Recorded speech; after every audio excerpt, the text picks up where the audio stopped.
नमस्कार। सुबह के 8 बज चुके हैं और इस वक्त की दो बड़ी खबरें और लगातार दो बड़ी खबरों पर हमारी खास कवरेज जारी है।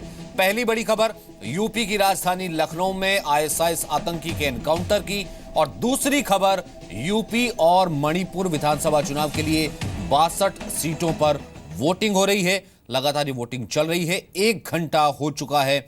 लखनऊ में करीब 11 घंटे तक एनकाउंटर चला है। यूपी एटीएस ने ठाकुरगंज की हाजी कॉलोनी में छिपे सैफुल्ला नाम के आईएसआईएस आतंकी को मुठभेड़ के दौरान मार गिराया। कल शाम को 4 बजे सबसे पहले यह खबर आई थी इस एनकाउंटर के शुरू होने की कि एक सस्पेक्टेड टेररिस्ट वहां पर हो सकता है, सस्पेक्टेड मिलिटेंट हो सकता है। उसके बाद इस एनकाउंटर को आगे बढ़ाया गया और लगभग 13 घंटे चला। यूपी में आईएसआईएस आतंकी के एनकाउंटर के बीच अब 7वें दौर की वोटिंग भी चल रही है। वहीं पूर्वांचल के 7 जिलों की 40 विधानसभा सीटों पर भी मतदान हो रहा है। इस दौर में पीएम मोदी के संसदीय क्षेत्र वाराणसी पर सबकी निगाहें हैं। मणिपुर में दूसरे चरण के लिए 6 जिलों की 22 सीटों पर वोट डाले जा रहे हैं। वहीं यूपी और मणिपुर में वोटिंग का 1 घंटा पूरा हो चुका है। दिन चढ़ने के साथ ही पोलिंग बूथ के बाहर मतदाताओं की लंबी कतारें लगनी शुरू हो गई। बुजुर्ग मतदाता भी भारी संख्या में वोट डालने पहुंच रहे हैं। महिलाएं भी काफी पहुंच रही हैं। जबरदस्त उत्साह है, काफी तस्वीरें इस वक्त आ रही हैं। वहीं मणिपुर में मुख्यमंत्री ओक्राम इबोबी सिंह अपने परिवार के साथ वोट डालने पहुंचे। उन्होंने अपनी जीत का दावा किया।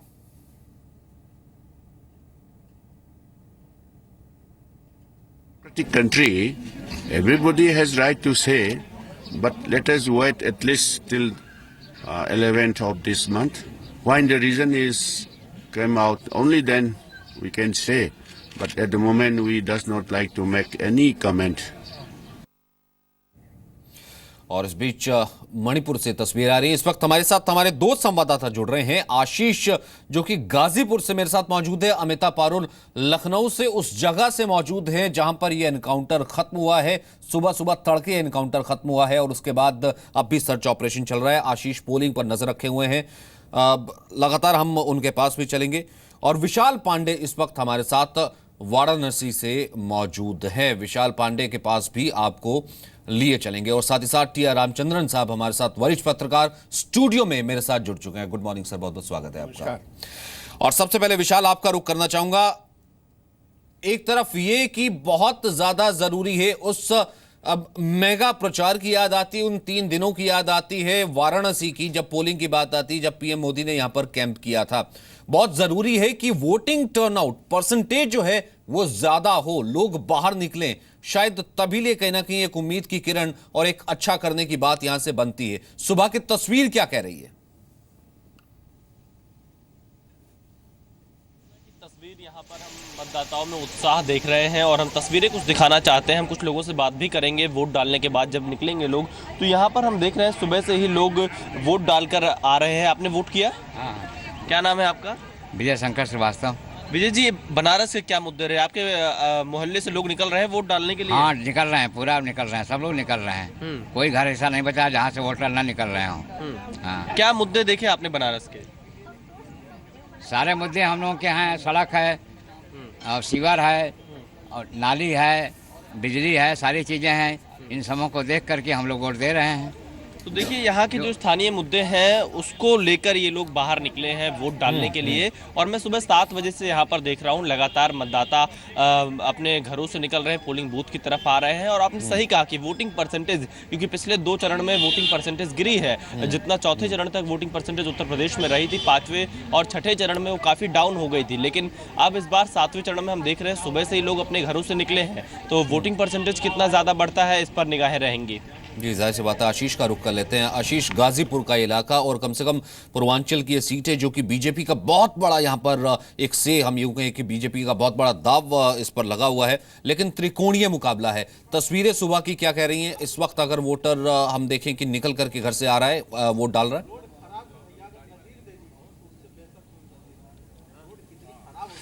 सचिन, ये जो गाजीपुर का इलाका है, अगर इसे कहें कि जो अखिलेश सरकार जो थी या केंद्र में मंत्री मनोज सिन्हा हैं, उनका इलाका है। अखिलेश सरकार के 3 मंत्री शादाब फातिमा, विजय मिश्रा और इस यहाँ के अलावा ओम प्रकाश सिंह, ये 3 मंत्री थे और 3 में से 2 बागी मंत्री शादाब फातिमा जिनको हटाया गया मंत्रिमंडल से, उन पर आरोप लगा कि वो शिवपाल खेमे की हैं। विजय मिश्रा जो धर्मार्थ कार्य मंत्री थे उनको भी हटाया गया और उसके बाद वो सतीश चंद्र मिश्रा उनको बीएसपी में शामिल कर लेते हैं। तो ऐसे में जो एसपी सरकार की जो नाक में दम कर रखा है, जिन 3 मंत्रियों, ये इलाका 3 मंत्री अखिलेश सरकार ने यहाँ से बनाए, यहाँ से 6 एसपी के सांसद चुनकर आए थे 2012 में, माफ कीजिएगा 2012 में। तो ये इलाका में मंत्री बहुत हैं। केंद्रीय मंत्री की बात करें, मनोज सिन्हा की साख जो है दांव पर लगी हुई है। 3 साल के कामकाज का लिटमस टेस्ट इसी चुनाव में होगा, 11 तारीख को होगा जब नतीजे आएंगे। ये भी कहते सुना गया मनोज सिन्हा को यहाँ पर, जिस पोलिंग बूथ पर सचिन मैं बताऊं, ये पोलिंग बूथ है मोहनपुरा। मोहनपुरा जो है मैं आपको बताऊं, ये मनोज सिन्हा का गांव है। गाजीपुर से कम ये 35 किलोमीटर दूर है जहां पर हम मौजूद हैं। मोहनपुरा जो इंटर कॉलेज है वहां पर थोड़ी करीब 9 बजे के आसपास सचिन यहाँ पर वोट करने आएंगे मनोज सिन्हा। तो ये जो चुनाव है गाजीपुर का, यहाँ पर बाहुबली भी हैं, यहाँ पर एसपी सरकार के बागी भी हैं और यहाँ पर मोदी सरकार के खासम खास मनोज सिन्हा जी भी हैं। तो ये मिली जुली चीजें हैं। किसी को सीट बचानी है, जैसे मनोज सिन्हा ने एक बार कहा कि अगर पूरे 73 सांसद यूपी में हैं, अगर तीन विधायक हर जिले से आते तब भी उनका बहुमत जो है विधानसभा में मतलब कि वो हो जाएगा, बीजेपी सरकार बना लेगी। यही बात मनोज सिन्हा की, तो टिकट बंटवारे की बात करी तो जहां पर 7 सीटें हैं और 5 सीटें जिम्मेदारी भी कहीं ना कहीं सौंपी गई है और ये कहा गया है कि और बहुत वक्त से हमने देखा कि मनोज सिन्हा का, जहां तक आप जिक्र कर रहे हैं, उन्होंने वहां पर कैंप भी किया हुआ था और गाजीपुर में कैंपेनिंग भी उन्होंने काफी ज्यादा एक्टिव तरीके से की थी। रामचंद्रन साहब, बहुत ज्यादा अच्छा भी अगर कर ले समाजवादी पार्टी, फिर भी मुझे नहीं लगता कि इन 40 में से 23 जैसा वो चीज दोहरा पाएगी। उसे कहीं ना कहीं उसको मालूम है, उससे ±5 या 6 भी अगर वो नीचे आती है तो वो बहुत ज्यादा खुश होगी। सब कुछ यहां पर से और दाव जो है वो बीजेपी के लिए है। जो कैंपेनिंग हमने 3 दिन पीएम ने देखी, जिस तरीके से उन्होंने अगुवाई की, 40 में से उन्हें मालूम है कि ये 40 मेक और ब्रेक हो सकता है। बिल्कुल सही कह रहे हैं। मेरे ख्याल में गाजीपुर एक बड़ा इम्पोर्टेंट क्षेत्र है और यहाँ पर अगर 2012 का परफॉर्मेंस समाजवादी पार्टी रिपीट करती है तब समाजवादी पार्टी के चांसेस बढ़ते हैं बिल्कुल। जहाँ पर त्रिकोणीय कॉन्टेस्ट हो रहा है वहाँ पर डिसएडवांटेज एसपी को ज़रूर होगा, क्योंकि वोट बढ़ रही हैं। खासकर ये लेके हम चले आगे, क्योंकि बीजेपी ने कोशिश की है कि वो दी बैकवर्ड क्लासेस को पार्टी बन के उभर के आई है। वो सिर्फ यादव या और किसी को निशाना नहीं नाप रही, क्योंकि उनको मालूम है कि ये वोट स्प्लिट नहीं होंगे, या तो जाएंगे एसपी को या मायावती जी को जाएंगे। इसीलिए वो एक मैसेया बन के आए हैं बिल्कुल बैकवर्ड क्लासेस के। पर यहाँ पर ये भी गाजीपुर में खासकर ये देखने को आया कि जो कुशवाहा कम्युनिटी और एक दूसरी कम्युनिटी है, उन्होंने तो ये तय किया हुआ है कि हम बीजेपी को वोट करेंगे और ओपनली बोल रहे हैं सबको, अखबार वालों को, टेलीविजन नेटवर्क्स को।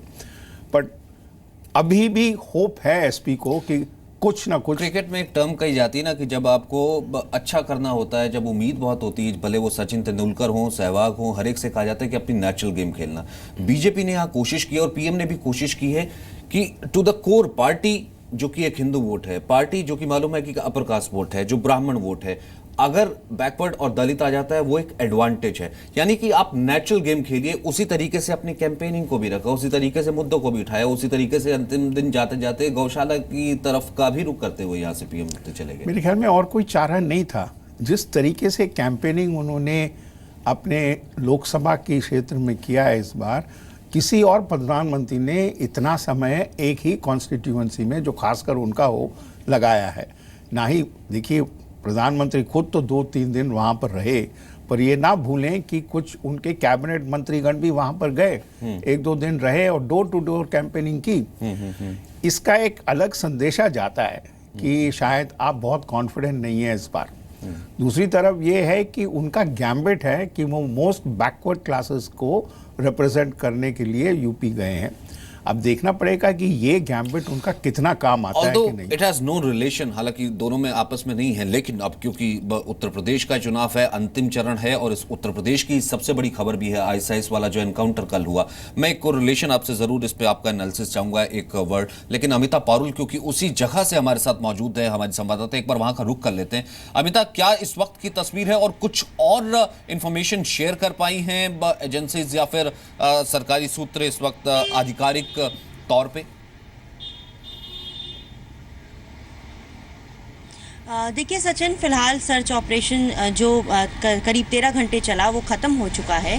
एक आतंकी को एटीएस की और यूपी पुलिस की जो टीमें थी उन्होंने मार गिराया एनकाउंटर में, लेकिन खास ये एनकाउंटर इस वजह से भी हो जाता है, आज प्रदेश की 40 सीटों पर मतदान हो रहा है। तो अगर हम सुरक्षा के लिहाज से देखें तो चुनाव पहले से ही तमाम इनपुट्स आईबी के तरफ से, केंद्र की जो यूनिट्स हैं उनकी तरफ से भी मिल रहे थे यूपी पुलिस को, जिसके बाद ये एक बड़ी कार्रवाई हम कह सकते हैं। तो राजनाथ सिंह जो कि गृह मंत्री हैं, उनका भी संसदीय क्षेत्र है लखनऊ, तो उस लिहाज से भी काफ़ी चीज़ें महत्वपूर्ण हो जाती हैं। और ख़ासतौर से लखनऊ चूँकि प्रदेश की राजधानी है, यहाँ पर अगर कुछ घटित होता है तो उसका संदेश जो है पूरे प्रदेश में जाता है। तो जिस तरह से इस आतंकी को मार गिराया गया है, कानपुर से 2 आतंकियों को अरेस्ट किया गया है, उसके बाद हम ये मान सकते हैं कि यूपी में जो और इस तरह के स्लीपिंग मॉड्यूल्स हैं उन पर भी अब जल्दी ही कार्रवाई करेगी बहुत यहाँ ज्यादा की पुलिस। हम ये कहें कि भयावह और चिंताजनक हो जाता है कि जब हम ये इस मोड में रहते हैं लगातार कि हम तो कम से कम आईएसआईएस के कहीं ना कहीं जद में या नेटवर्क में या फिर रेडियस में कहीं है ही नहीं, या हम उस तरीके के विचारधारा के संदर्भ में आ ही नहीं सकते, और ऐसे मॉड्यूल का खुलासा होता है जब 13 संदिग्ध इससे पहले भी पकड़े गए हैं और इसी से रिलेशन किया जा रहा है।